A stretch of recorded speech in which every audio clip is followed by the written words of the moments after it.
नमस्कार, the daily show में आपका स्वागत है। मैं हूं मुकेश कुमार। दोस्तों, अमेरिका और ईरान के बीच शांति समझौता हो गया है। आपका स्वागत है। एक मिनट। दोस्तों, अमेरिका और ईरान के बीच सॉरी, माफ कीजिएगा। अमेरिका और ईरान के बीच शांति समझौता हो गया है। दोनों पक्षों ने 60 दिनों के लिए जंगबंदी पर सहमति जताई है। समझौते पर 19 जून को जिनेवा में दस्तखत होंगे। समझौते में 14 शर्तें शामिल होने की बात कही जा रही है। शर्तों के तहत होर्मुज जल डमरू मध्य तुरंत खुलेगा। समझौते की घोषणा होते ही तेल की कीमतें गिरकर $84 प्रति बैरल पर पहुंच गईं। दुनिया भर के शेयर बाजारों में भी उछाल आ गया है। समझौते में ईरान परमाणु बम न बनाने का वादा करने के लिए तैयार हो गया है, लेकिन इसके एवज में उसने बहुत सारी रियायतें हासिल की है, जो एक तरह से उसकी बड़ी जीत भी कहा जा सकता है। ईरान में पुनर्निर्माण के लिए अमेरिका $300 अरब देगा, इसकी चर्चा है, कंफर्म नहीं हुई है। इसके अलावा विदेशों में जब्त की गई उसकी संपत्ति को भी धीरे धीरे डिफ्रीज किया जाएगा, उसे सौंपा जाएगा। उसे अंतरराष्ट्रीय बाजार में तेल बेचने की भी छूट मिल जाएगी। डील पर दस्तखत होने के बाद दूसरे चरण में परमाणु सामग्री को ठिकाने लगाने और दूसरे मसलों पर बात की जाएगी। सवाल उठता है कि क्या ये डील टिक पाएगी? क्या इजराइल इसे कामयाब होने देगा? क्या ट्रंप इजराइल को काबू में कर पाएंगे? अंतरराष्ट्रीय मामलों के जानकार प्रोफेसर मुक्तदर खान हमारे साथ जुड़ चुके हैं, तो आइए उनसे इस बारे में विस्तार से बात करते हैं। प्रोफेसर खान, कार्यक्रम में आपका बहुत बहुत स्वागत है। मेरा thank you very much Mukesh ji, और आपके सुनने वालों को मेरा सलाम, नमस्ते, सत श्री अकाल, वनक्कम। मेरा पहला सवाल ये है प्रोफेसर खान की, क्या ये जो पीस डील हुई है ये बहुत जी भरोसेमंद है? यकीन के साथ हम कह सकते हैं कि दोनों के बीच सचमुच में एक डील हो गई है और 19 जून को इस पर दस्तखत भी हो जाएंगे। दोनों देशों ने हामी तो भर दी है, लेकिन किंतु परंतु बहुत सारे हैं। तो उसमें कई इनकन्सिस्टेंसीज हैं मुकेश जी। एक तो ये है कि डोनाल्ड ट्रंप इसको डील कह रहे हैं, ईरानियंस इसको कह रहे हैं कि ये डील नहीं है, this is a memorandum of understanding. In fact जो डेप्यूटी फॉरेन मिनिस्टर के पास से जो ट्वीट आया उसमें सेंटेंस ही शुरू वो नेगेटिवली कर रहे हैं कि this is not a deal. तो एक तरह से आप कह सकते हैं ईरानियंस आर बीइंग रियलिस्टिक और डोनाल्ड ट्रंप बहुत ही ज़्यादा ऑप्टिमिस्टिक। तो he is trying to put pressure on his people कि देखो बहुत ज़बरदस्त चीज़ है ये अमेरिका के लिए, मान लो मेरी बात, ये उनका रवैया है। लेकिन this is not a deal, this is just an agreement कि हम अब बात करेंगे सीरियस मुद्दों पर, लेकिन देर आर सम मेजर चीज़ें इसमें कमिट हो गई हैं। और देखिए हमारे पास जो खबर हैं वो ये खबर हैं जो जेडी वैंस ने कही है 2-3 बार पिछले 48 आवर्स में, और उसके बाद जो ईरान के पास से leak I. But officially memorandum of understanding जो 2 पेजेस का है कह रहे हैं, वो अभी तक किसी को हमने नहीं देखा, मतलब पब्लिक में नहीं देखा। तो जेडी वैंस और उन दोनों को अगर आप देखें तो अग्रीमेंट ये हो रहा है कि इमीडिएटली हॉर्मुज खुल जाएगा, स्ट्रेट ऑफ हॉर्मुज। और जैसा कि ईरान स्ट्रेट ऑफ हॉर्मुज खोल कर डी माइनिंग शुरू कर देगा, so there will be demining, वो शुरू करेगा, तो डोनाल्ड ट्रंप कह रहे हैं कि हम ब्लॉकेड अपना निकाल देंगे। तो वो जो बेचारे जो इंडियन जो सेलर्स मारे गए, वो अगर रुक जाते 48 आवर्स तो वो आराम से चले जा सकते थे ईरान के पोर्ट्स तक। तो that is the first step. तो हमको जब पता चलेगा मुकेश जी कि कुछ हो रहा है या नहीं, अभी तक तो खाली ट्वीट्स पे बात चल रही है। If the ships start going through Hormuz then we know कि चले मेमोरेंडम ऑफ अंडरस्टैंडिंग पे पीपल आर एक्टिंग। दूसरी चीज़ ये है कि ईरान को $25 बिलियन दिया जाएगा, जिसमें से 12 पहले और बाकी के थ्रू द नेगोशिएशंस के दौरान देते जाएंगे, as Iran will take steps to convince. तो सेकंड चीज़ ये है कि ये तीसरी चीज़ ये है कि ईरान के को इजाज़त मिल गई कि वो अब खुले मार्केट में तेल बेच सकता है, और एक कह सकते हैं कि टेम्पररीली सैंक्शंस उठ गए हैं ईरान पर से। और जो चौथी चीज़ ये है कि Iran is now getting integrated into the global economy, आप कह सकते हैं। तो ईरान के लिए तो कई फ़ायदे नज़र आ रहे हैं। और कोई जिक्र नहीं है मिसाइल बैलिस्टिक मिसाइल प्रोग्राम का या ईरान का सपोर्ट फॉर द प्रॉक्सीज, वो उसका मेमोरेंडम में जिक्र ही नहीं है। लेकिन लेबनान का ज़रूर जिक्र है कि Lebanon is part of the deal and it, so ये कॉम्प्रिहेंसिव पीस सीज फायर है तो ये होगा। तो आप कह सकते हैं कि अगर 5 मुद्दे हैं तो आप 6 कह लेते हैं, क्योंकि ईरान हैज़ अग्रीड कि it will not get nuclear weapons, ये उन्होंने वादा किया है, details hasn't been worked out. तो ये कह सकते हैं आप 2 चीज़ें ईरान ने की, ये कह दिया कि ठीक है मैं बड़ा होकर न्यूक्लियर पावर नहीं बनूंगा एक वो कह दिया। दूसरी बात ये पहले भी तैयार था। जी हाँ, वो तो JCPOA का पहला सेंटेंस तो वही है। दूसरी चीज़ ये है कि वो हॉर्मूज खोल देगा, बस इससे ज़्यादा और कोई कमिटमेंट नहीं है ईरान के पास। अमेरिका के पास से तकरीबन 4 कमिटमेंट्स हैं कि जैसा मैंने कहा ऑलरेडी कि उनको $25 बिलियन तक मिल जाएंगे, वो तेल बेच सकेंगे, सैंक्शंस उठ जाएंगे और ब्लॉकेड भी खुल जाएगा ईरान के ऊपर जो है। लेकिन और इसराइल पर भी अंकुश लग जाएगा क्योंकि लेबनान पर वो हमला नहीं कर सकता। अब वो that is a big question, क्योंकि आपको याद है 4-5 दिन पहले इतनी धूम हुई थी कि शायद मैंने आपसे ही बात किया था आपके शो पर कि ट्रंप ने जो गालियां बकी थी कि तुम क्रेजी हो, फलान हो, उसके बावजूद फौरी 1 घंटे के बाद नेतन्याहू ने बेरूत पे हमला कर दिया। आज भी हमला किया, आज फिर डोनाल्ड ट्रंप ने बाकायदा सख्ती से डांटा है कि ट्वीट में कि इतनी छोटी सी वो हरकत थी, you should have ignored it, उस पर इतना आप जवाबी बड़ा कार्रवाई करके ही रियलाइज के Israel is trying to sabotage the deal. तो इजराइल, देखिए इजराइल झूठ भी बहुत बोलता है, तो ख़ास तौर से नेतन्याहू, तो वो अगर हिजबुल्लाह अगर मौका ना भी दें तो वो कुछ झूठ कहकर वो he is going to try and subvert this. तो अब सवाल ये होता है कि यहाँ पे मैच्योरिटी अमेरिका को और IRGC को दिखाना है, यानी IRGC has to control Hezbollah कि कोई आप बहाना ना दे, कंकड़ तक ना फेंकें, वरना फिर पूरा का पूरा सीज़ फायर ख़त्म हो जाएगा, फिर हॉर्मुज़ बंद हो जाएगा। एक वो है, और दूसरा है कि डोनाल्ड ट्रंप के ऊपर टेस्ट है कि मतलब America has to behave like an independent country.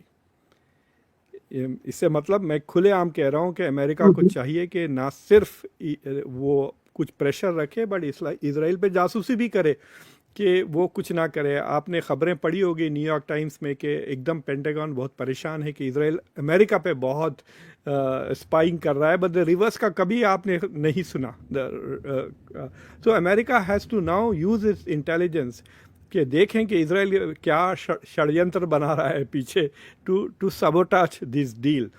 तो वो एक इम्पॉर्टेंट टास्क है, और I am sorry to say कि इतने फतूर लोग इन्होंने भरे हुए हैं अपनी एडमिनिस्ट्रेशन में कि ये अमेरिका को और ट्रंप को धोखा दे देंगे लेकिन इसराइल को धोखा नहीं देंगे। मिसाल के तौर पे खुद एम्बेसडर को देखें आपने गौर किया अमेरिकन एम्बेसडर टू इसराइल, उसका कोई रोल नहीं था इस पूरी जंग में, बिकॉज ट्रंप खुद जानते हैं कि he is not useful to me, वो तो इसराइल का एजेंट है। अब वो वहाँ बैठकर एम्बेसी में बैठकर वो क्या जासूसी करेगा इसराइल के ऊपर। So America is handicapped in controlling Israel. लेकिन अगर ये कन्विंस क्लीन मैसेज दे देते कि कुछ भी हो मैं आइंदा तुम्हारे साथ नहीं हूँ ना, इस बार भी देखिए जब ईरान ने 2 दिन पहले इसराइल पे हमला किया, जब भी अमेरिका ने प्रोटेक्ट किया इसराइल को, वो सारे के सारे जो इंटरसेप्टर्स थे वो अमेरिका ने फायर किए थे रोकने के लिए। तो अमेरिका जब तक पैसे देते रहा, हथियार देते रहा और इसराइल को प्रोटेक्ट करते रहा, Israel will do whatever it wants. जी, तो अगर लेकिन जो कुछ आपने शुरू का बताया है उसके हिसाब से तो ट्रंप बेशक ये दावा करेंगे कि हमने एक बड़ी जीत हासिल कर ली है, एक बड़ी डील हासिल कर ली है, लेकिन है नहीं। उन्होंने केवल एक सफलता हासिल की है, जो कि सफलता मानी जाए कि न मानी जाए ये भी विवादास्पद है, कि न्यूक्लियर बम नहीं बनाएगा ईरान, जिसके लिए वो पहले भी तैयार था, JCPOA में भी तैयार था, 28 फरवरी के पहले भी तैयार था। तो मुकेश जी वो उसको मतलब he is going to spin it वो स्पिन करेंगे। जो मैंने ऑलरेडी देखा कि जेडी वैंस कह रहे थे कि Iran will never get a nuclear weapon in the future, मतलब मुस्तकबिल में कभी नहीं। देखिए, आयतुल्लाह खमेनी ने खुद फतवा दिया था कि न्यूक्लियर वेपन्स हराम है। देखिए, इस्लामिक लॉ और इस प्रिंसिपल्स के खिताब से न्यूक्लियर वेपन्स और हराम, मतलब एक मुस्लिम मुल्क को नहीं रखना चाहिए, हालांकि पाकिस्तान के पास हैं। सो दे हैड इशूड दैट फतवा कई साल पहले, मेरे ख्याल से 2006 में कुछ। तो द ईरानियंस आर सेइंग कि एक बहुत ही सटल आर्ग्यूमेंट है कि इट इज़ लाइक सेइंग कि बंदूक खरीदना एज ए डिटरेंस के बजाय, बंदूक खरीदने के बजाय आप अमेज़ॉन पे जाके बंदूक को अपने अपने उसमें कार्ट में डाल दिया, लेकिन you are not buying it but you are using कि कार्ट में मेरी बंदूक है एज ए डिटरेंस। तो Iran was not acquiring weapons, वो जो यूज कर रहा था trending towards weapon as a deterrence, nuclear deterrence. तो ये असल लॉजिक थी ईरान की, जो आम लोगों को समझाना ज़रा मुश्किल हो जाता और डोनाल्ड ट्रंप के शायद खुद समझ में ना आए। That was what Iran was using के our tendency is the deterrence, not कि हम न्यूक्लियर वेपन्स हासिल करेंगे। But that is not the problem. असल प्रॉब्लम ये है कि ईरान ने जो अपनी प्रॉक्सी नेटवर्क्स बनाए हैं, अपनी मिसाइल और बैलिस्टिक कैपेबिलिटीज़ बनाए हैं, उससे it has become a big power in the region, जो आपको अब नज़र आ रहा। आई मीन, आप देखिए, इंडिया अपने आप को, अभी जयशंकर साहब से किसी ने पूछा is India a middle power, तो उन्होंने कहा नहीं नहीं, हम उससे बहुत ज़्यादा हैं, लेकिन चुप हो जाते हैं। अमेरिका के सामने बोलती बंद हो जाती है। ये 56 इंच जाके 28 सेंटीमीटर हो जाता है चेस्ट। लेकिन ईरान तो, मतलब बोलने की बात छोड़ दें आप, उसने झपट के पिछले 4 महीने से it has faced up to the US, taking the punches and hitting back.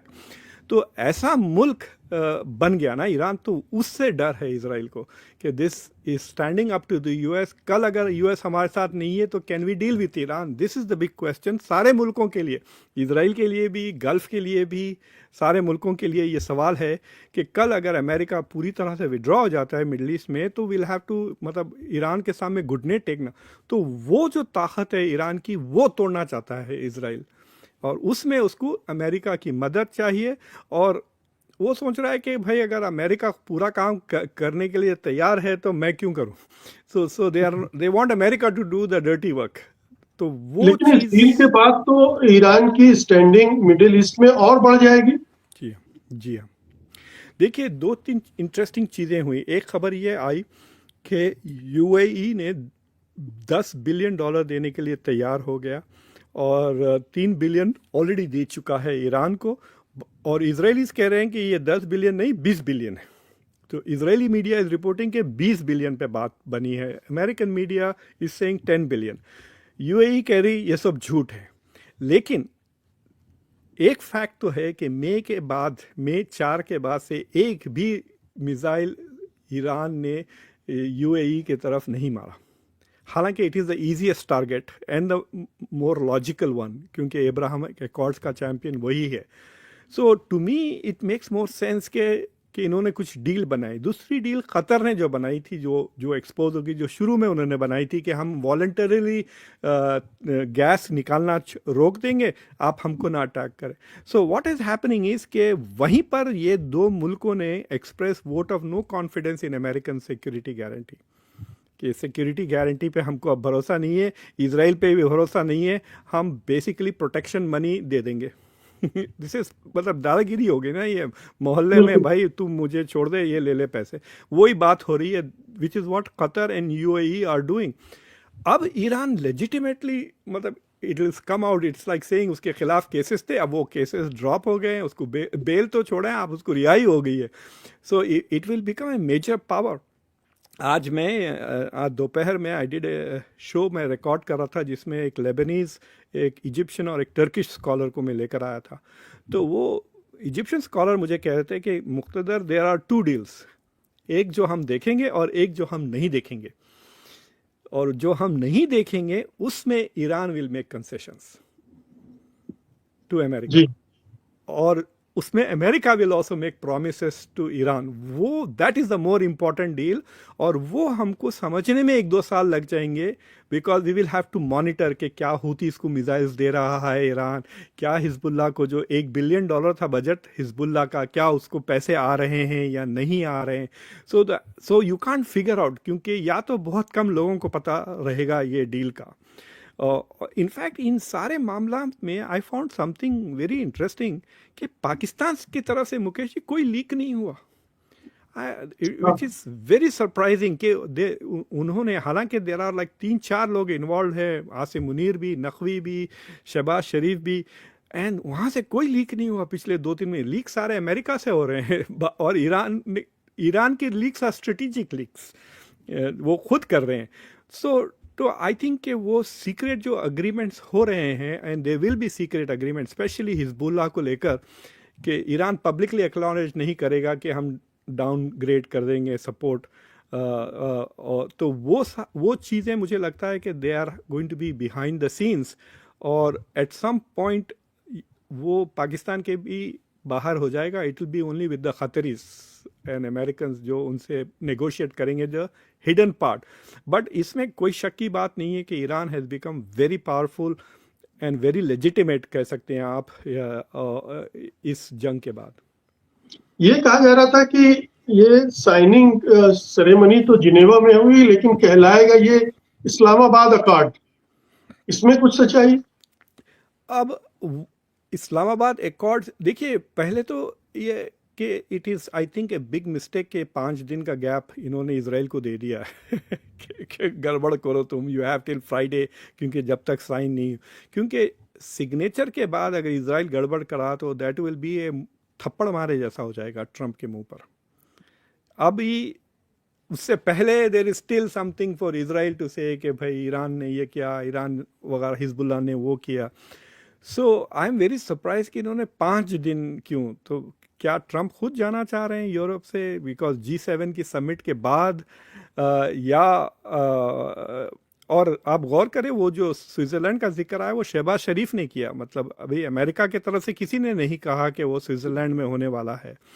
तो आई थिंक कि ट्रैवल डिस्टेंस की बात करें कि इस्लामाबाद बहुत दूर है, so let's meet in Switzerland. और मुझे ऐसा भी लगता है कि सिक्योरिटी के जो ईरानियंस आएंगे इसके लिए, उनकी सिक्योरिटी में they feel more comfortable going to Switzerland than going to Pakistan. वो भी एक चीज़ हो सकता है।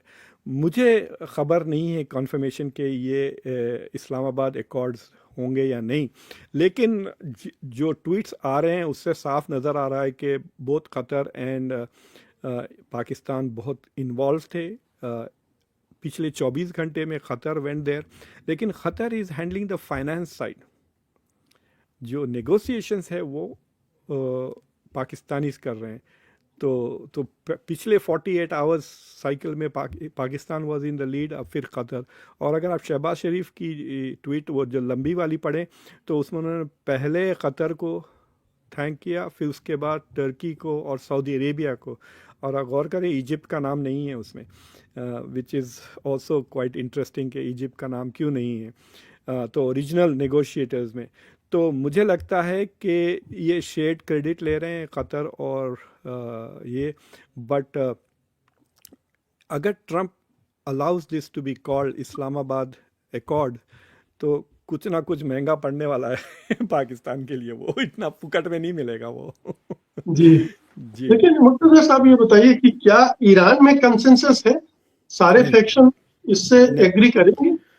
जी नहीं, बिल्कुल नहीं है। सो इनफैक्ट ये बात तो खुलेआम सामने आ गई कि एक ये संडे इसलिए नहीं हुआ कि IRGC was not getting ready, और जैसा इजराइल ने साउथ लेबनान दहिया नाम का मोहल्ला है उस पर जो हमला किया, देखिए बेरूत में भी शिया सुन्नी अलग अलग जगहों पर रहते हैं और क्रिश्चियंस अलग रहते हैं। तो मेजॉरिटी जो है, अब जो पुराना सेंसस है उसके मुताबिक Christians are in majority, number 1, उसके बाद नंबर 2 स्पॉट पे सुन्नी है, नंबर 3 शिया है।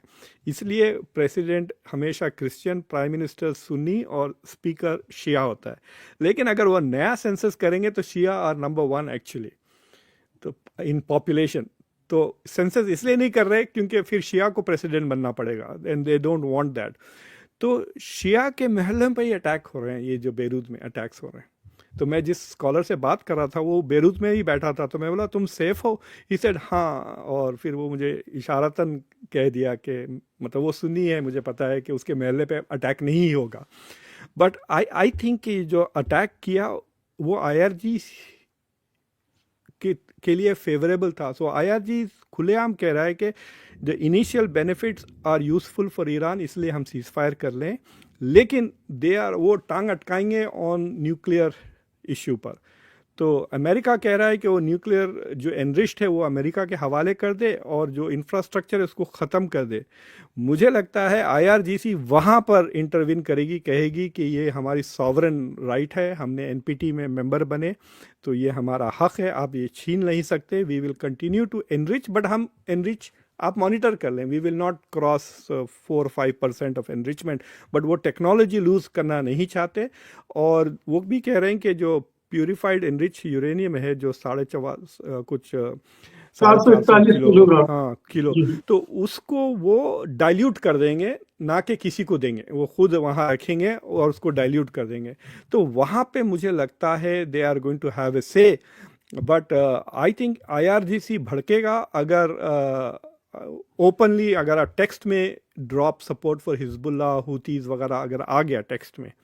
सो आपको याद रखना चाहिए जनरल सुलेमानी को ट्रंप ने मारा था और वो उनका हीरो था मतलब बिल्कुल। या जी। तो आपको क्या लग रहा है मिडिल ईस्ट की कंट्रीज इसको कैसे देख रही हैं? ये मिड ईरान के बढ़ते कद के रूप में देख रही हैं कि डील आखिरकार ईरान के फेवर में है, इस तरह से देख रही हैं, या राहत मिली, चलो होर्मुज खुल गया? तो इट इज़, उनको कह सकते हैं, एक अंग्रेजी फ्रेज है between a rock and a hard place, लेकिन ये बेचारे between a rock and a hard place and another hard place है तो तीन के बीच में फंसे हुए हैं। एक तो अमेरिका के की फंसे हुए हैं कि इतना इन्होंने इन्वेस्ट किया है अमेरिका के लिए, बेसिस के लिए हवाई जहाज़ें दे दी $500 मिलियन के, और फिर उन्होंने खुद ट्रम्प की फैमिली के बिजनेसेस में अपने पर्सनल पैसे भी डाले हुए हैं इन लोगों ने। So they have invested a lot in the US, और लेकिन उनकी आंखें खुल गई है कि अमेरिका उनको प्रोटेक्ट नहीं करता। This is very clear. मतलब अगर ये बात उनके समझ में नहीं आई कि द ओनली रीज़न वाई ये बेसिस अमेरिका ने बनाए थे वो इसराइल को प्रोटेक्ट करने के लिए है, आपके लिए नहीं है, तो ये बात उनके समझ में थोड़ा बहुत आ गई है। दूसरी चीज़ ये है कि डिवाइड हो गया है Gulf. So for example UAE और बहरीन आर एब्राहमिक, और ओमान और Qatar are sympathetic towards Iran, तो यहाँ पे एक डिवाइड हो गया। फिर कुवैत और Saudi Arabia, they don't want to be part of Abrahamic Accords, लेकिन they don't want Iran to be strong. तो एक आप कह सकते हैं कि दो के अलग टुकड़े हो गए हैं जीसीसी के। तो क्या कोई उनके, सिक्योरिटी डील ईरान के साथ ये सारी कंट्रीज कर सकती हैं? कोई इसकी संभावना? तो अपेरेंटली कुछ साल पहले एक एफर्ट हुआ था जिसमें इराक, ईरान और GCC were talking about a collective security arrangement. ये कुछ 10-15 साल पहले की बात है, बिफोर एब्राहम एकॉर्ड्स।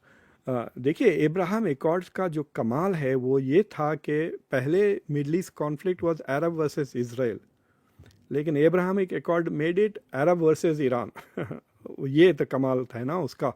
तो वो can they bring that back, वो सवाल है। दूसरी चीज़ ये है कि देखिए दुबई का जो सक्सेस है वो ईरान के सैंक्शंस की वजह से है। Dubai became a reseller for Iran. Iran पे जब सैंक्शंस लग गए तो दुबई में लोग बैठ के ईरान से ख़रीद के ईरान को बेच रहे हैं, और उससे Dubai started booming in the 80s। तो एक तरह से इकोनॉमिक इंटीग्रेशन है ईरान के साथ, एंड नाउ अब ये लेजिटिमेटली कर सकेंगे, लीगली कर सकेंगे इंस्टेड ऑफ डूइंग इलीगली। तो कई ऐसे इंडियन लोग हैं जो दुबई में रहते, वो अमेरिका नहीं आ सकते क्योंकि वो जहाज़ों का इस्तेमाल करते हैं रीसेलिंग बिजनेसेस में। तो वो that can all become legalise. तो एक तरह से आप कह सकते हैं कि the Gulf can develop quickly by working with Iran. लेकिन क्या इजराइल अलाउ करेगा ये? बिकॉज इजराइल इनसे बहुत ज़्यादा स्मार्ट है, बहुत ज़्यादा टैलेंटेड है, बहुत ज़्यादा टेक्नोलॉजी है। इन्होंने ऑलरेडी इजराइल को घुसाया हुआ है इन इट्स इंटेलिजेंस ऑपरेशंस में, उसकी टेक्नोलॉजी के लिए। तो they will have to really work on on this situation. Unfortunately अगर आप पूरा गल्फ को देखें या ईरान को भी देख लें, ईरान में प्रूडेंस है, आई डोंट नो प्रूडेंस को कैसा कहें, लेकिन विजनरी कोई नहीं है। ये पूरे गल्फ खित्ते में, और अमेरिका को भी ले लें, नेतन्याहू, इन ये तो विजनरीज कोई भी नहीं है जो कोई विजन दे सके जिसके बेसिस पे वो नए और आगे कदम बढ़ाए जिससे पीस भी हो। इनफैक्ट यहाँ पे नरेंद्र मोदी आगे आना चाहिए कि देखिए ट्रम्प तो डिस्क्रेडिट हो गए मिडिल ईस्ट में, तो यहाँ कहाँ नेतन्याहू विजन है और यहाँ कहाँ प्रूडेंस है? नहीं, एटलीस्ट अपॉर्चुनिटी है कि कुछ आइडिया लें, किसी और से लें, कॉन्फ्रेंस करवाएं दिल्ली में। इतने सारे स्कॉलर्स बैठे हुए हैं जेएनयू में, उनको 1000 मिल जाएंगे। तो सुने बात पब्लिक की and come up with a vision for a new Gulf. वो न्यू गल्फ हर बंदा चाह रहा है, but there is nobody who is offering the vision, जिसका कोई स्टैचर हो। मैं ऑफर कर सकता हूँ लेकिन मेरा शो 10,000 लोग देखेंगे, बस उससे आगे कुछ जाने वाला नहीं है। So who is going to offer a vision? Obama थे, ही कुड हैव ऑफर्ड। अब तो ओबामा की भी क्रेडिबिलिटी अमेरिका में कम हो गई है। So this is a chance. Xi Jinping आगे बढ़ सकते हैं या मैक्रोन आगे आ सकते हैं। So it is an opportunity for some middle power to step up, you know, to do. Carney Xi वगैरह जिनपिंग नहीं। का नाम आपने सही लिया। शी जिनपिंग हो सकते हैं जहाँ जो रोल प्ले कर सकते हैं, वो पहले कर भी रहे थे। सऊदी अरब और ईरान के बीच में उन्होंने कुछ अंडरस्टैंडिंग डेवलप की भी थी। अभी सर बिकॉज अमेरिका की क्रेडिबिलिटी डाउन है और पाकिस्तान या तुर्की या Egypt cannot be a substitute to America, तो वैक्यूम तो क्रिएट हो रहा है जो सिर्फ चाइना कैन फिल। इसमें कोई शक की बात नहीं है। नाउ द क्वेश्चन इज कि क्या चाइना सिक्योरिटी के मामले में घुसना चाहता है या नहीं, क्योंकि अभी तक China has stayed out of security issues. वो सिर्फ इकोनॉमिक चीज़ें कर रहा है। देखिए अगर आप तालिबान को भी ले लें, अफगानिस्तान, वहाँ पे रशिया ने पहले कदम उठाया which is a security related issue. China ने नहीं, चाइना ने खाली माइंस और फिर अपना बेल्ट एंड रोड ही लेकिन की बात की। पाकिस्तान को तो सपोर्ट किया ही, पाकिस्तान के साथ वो तो तो सपोर्ट मिलिटरीली सपोर्ट किया है, मतलब once it's commits I think it's a reliable ally, इसमें कोई शक की बात नहीं है। नॉर्थ कोरिया को भी काफ़ी सपोर्ट किया है, वियतनाम को पूरी जंग में सपोर्ट किया था। सो वंस दे कमिट तो वो सपोर्ट करते हैं, बट कमिट वो ज़्यादा नहीं कर रहे हैं। दैट इज़ द पॉइंट ना इस सिचुएशन में। ये बताइए कि जी ये जो डील हो गई है, होर्मुज खुल रहा है, पेट्रोल तेल के प्राइस बिल्कुल एक झटके से 10 15 $12 नीचे आ गए हैं। क्या आपको लगता है कि अगले 2-4 दिन में और ये नीचे जाएंगे, थोड़ा स्टेबलाइज होंगे, राहत मिलेगी दुनिया की इकोनॉमी को? तो मैंने 2-3-4 दिन पहले एक इंडियन इकोनॉमिस्ट को सुन रहा था ANI पे, वो लंबा पॉडकास्ट कर रहे थे। तो नरेश क्या उनका नाम भूल गया मैं, तो वो कह रहे थे, वो अब वर्ल्ड बैंक को जा रहे हैं एज एग्जीक्यूटिव डायरेक्टर। तो वो कह रहे हैं कि 80 के पास आके अटक जाएगा। It will stabilise eight 80। 65 को इतना जल्दी नहीं जाएगा, 65 तक जाने 2-3 साल लगेंगे, but it could reach 80 if there is immediate peace. हाँ, तो अब वो चक्कर ये है कि अगर सिग्नेचर नहीं होती ना फ्राइडे को, तो फिर वो वापस 90 के ऊपर आ जाएगा। It will go back to 90। लेकिन अभी मैं आपको कल, डाउट है कि फ्राइडे को सिग्नेचर नहीं भी हो सकते? जी हाँ, जी हाँ, इट इज़ पॉसिबल कि नहीं हो सकती, क्योंकि there is A segment in Iran which doesn't want this deal. क्योंकि ईरान कह रहा है कि क्या कर लेगा अमेरिका, मतलब बाद लोग ये एटीट्यूड से हैं, तो तुम क्या कर लोगे, जो पिछले 2 महीने से नहीं कर सका अब क्या करेगा। तो हम सारी दुनिया को पकड़ के रखेंगे अपनी मुट्ठी में through Hormuz. So they think they have time on their side.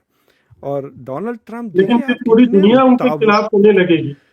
फिर पूरी दुनिया उनके खिलाफ होने लगेगी। अभी वो सारी सिंपैथी ईरान के साथ है। जी, लेकिन इज़राइल और अमेरिका के खिलाफ भी रहेगी सारी दुनिया। So the Iranians will think take that as a win.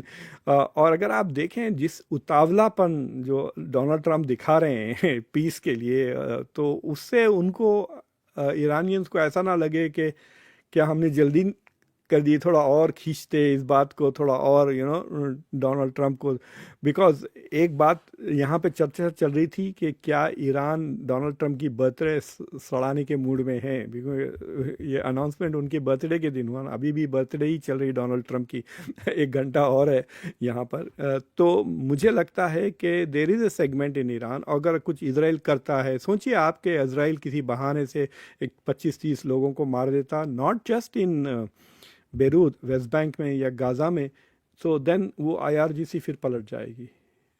और इस डील में गजा का कहीं जिक्र नहीं है। गजा फिलिस्तीनी स्टेट वगैरह का पहले आ रहा था कि उसका भी तो उसकी भी बात। जो लैंग्वेज ईरानियंस यूज़ कर रहे हैं वो एक्सिस ऑफ रेजिस्टेंस की बात कर रहे हैं, तो वो डायरेक्टली हिजबुल्लाह का लफ्ज़ इस्तेमाल नहीं करते ना, वो हमारे कोलिशन ऑफ रेजिस्टेंस करते हैं, तो उसमें हमास भी आ जाता है, हुती भी आ जाते हैं और हिजबुल्लाह भी आते हैं। तो एक यहाँ पे कमेडियन ने कहा था कि Israel is against all HS, Hezbollah, हुतीज़, Hamas and humanity, तो तो उसके ख़िलाफ़ है वो।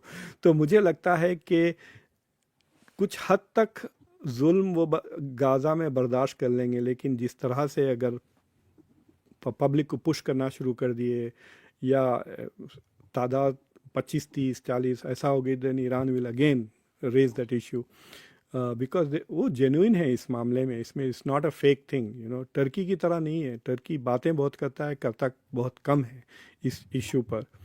और वहाँ पे भी प्रॉब्लम्स चल रहे हैं, अब वो रशिया से पलट के वापस नेटो की तरफ भाग रहा है, बिकॉज एक नई गुफ्तगू शुरू हो गई अमेरिका में कि Turkey is the new Iran. तो ये मार्च अप्रैल में बहुत चल रही थी, जब वो समझ रहे थे कि हमने अब ईरान को ख़त्म कर दिया, बिकॉज इज़राइल ने अपने सारे दुश्मनों को ख़त्म कर दिया। देखिए इराक़ ख़त्म हो गया, सीरिया ख़त्म हो गया, इजिप्ट तो ठंडा पड़ गया है 80s से, अब ईरान ही था। तो मार्च में अप्रैल में वो समझ रहे थे अब ईरान भी गया, हु इज़ नेक्स्ट, वो टर्की है। तो एक तरह से Iran by surviving has saved Turkey also. बिल्कुल। मेरा आखिरी सवाल है आपसे कि जो सेकेंड फेज की टॉक्स होंगी, मतलब इस डील के बाद 60 दिन तक और बातचीत चलेंगी, और उस सब में बाकी मसले जो है, चाहे वो न्यूक्लियर से रिलेटेड हो या दूसरी चीजें हो, अभी 60 दिन तो ठीक है, ईरान तेल भी बेच पाएगा। क्या आपको लग रहा है कि ये स्मूथली चल पाएगी? ट्रंप इजराइल को काबू पर कर पाएंगे? तो ये सवाल आज पीट हेग्सेथ से पूछा गया था कि आप ये फॉरवर्ड डिप्लॉयड रखेंगे फौज को या नहीं, it's at this level of power, तकरीबन $500 मिलियन अगर कुछ ना करें तो दिन में खर्च हो रहे हैं पैसे। तो ही सेड हाँ, हम फोर्स डिप्लॉयड रखेंगे फॉरवर्ड जिस तरह से वो है। लेकिन एक अग्रीमेंट ये भी है वो मेमोरेंडम ऑफ अंडरस्टैंडिंग में कि अमेरिका अपनी फ़ौजें जो ईरान के अतराफ़ है उसे कम करेगा। तो विच मीन्स या तो वो बेसिस से फ़ौजों को निकालेगा, अब वो यूरोप भी लेके नहीं जाना चाह रहे हैं, तो they have to bring them back at home. तकरीबन 50,000 अमेरिकन फ़ौजी है इस वक्त ख़ित्ते में, तो they may bring it down to maybe 30,000 या 20,000, वो एक सवाल उठता है। But I can tell you कि वंस वो नेगोशिएशंस में गए, I think Trump is not interested as long as he can say कि मैंने न्यूक्लियर थ्रेट ख़त्म कर दी। वो निटी-ग्रिटीज़ में नहीं जाएंगे कि डिटेल है या नहीं, कि वो सेंट्रीफ्यूजेस का क्या हुआ, तकरीबन 20,000 से ज़्यादा वो सेंट्रीफ्यूजेस हैं उनके पास, क्या उनको डिसमेंटल किया जाएगा? Israel is into those details ना। वो हर अभी ये खबर आ रही है कि जहाँ पे वो फंसा हुआ है वो एनरिच यूरेनियम, वहाँ पे ईरान ने खुद टनल्स गिरा के और मुश्किल कर दिया उनको हासिल करना। तो ईरान विल टेल देम कि भाई हम तो खोद के नहीं निकाल सकते, इट विल टेक 3 महीने लगेंगे, 4 महीने लगेंगे। तो मुझे लगता है they are going to drag it as much as they like, और while they are dragging it, अब इनको पता चल गया है ना कि how to fight America. This is मतलब इनके लिए तो फर्स्ट हैंड एक्सपीरियंस है। तो जो रीडेवलपमेंट होगा ईरान का will be keeping in mind the lessons of this war, और इसमें कोई शक की बात नहीं है कि Iran will be able to rebuild faster than the US। बिल्कुल। हाँ, बहुत बहुत शुक्रिया प्रोफेसर मुक्तदर इस बातचीत के लिए। धन्यवाद आपका। Thank you very much. नमस्कार।